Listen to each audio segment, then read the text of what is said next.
subscribe. ପାଉନି ମୁଁ ଛୋଟ ହେଇଥିବାରୁ ଏବେ ମୋ ପାଖରେ କିଛି ବି ଶକ୍ତି ନାହିଁ।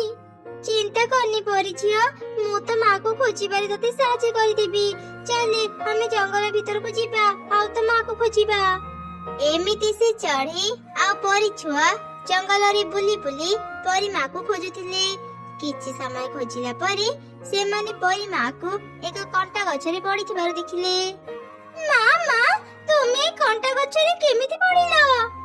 ଆରେ ମୋ ଝିଅ, ତୁ ଠିକ ଅଛୁ ମା? କାଲି ତତେ ଖୋଜିବା ସମୟରେ ମୁଁ ଭୁଲରେ କଣ୍ଟା ଗଛରେ ପଡ଼ିଗଲି। ଚଢ଼େଇ, ଏ କଣ୍ଟା ଗଛରୁ ବାହାରିବାରେ ମତେ ଟିକେ ସାହାଯ୍ୟ କର। ହେଲେ ପରି, ମୁଁ ତୁମକୁ କେମିତି ଏ କଣ୍ଟା ଗଛରୁ ବାହାର କରିବି? ମୁଁ ତ କିଛି ବି ବୁଝିପାରୁନି। ତତେ ବେଶୀ କିଛି କରିବାକୁ ପଡ଼ିବନି ଚଢ଼େଇ। ସେ ତଳେ ପଡ଼ିଥିବା ମୋ ଯାଦୁର ଲାଠିକୁ ମତେ ଦେ। Please ମୁଁ like, ନିଜେ share ହିଁ and କଣ୍ଟା ଗଛରୁ subscribe. ବାହାରି ଯିବି।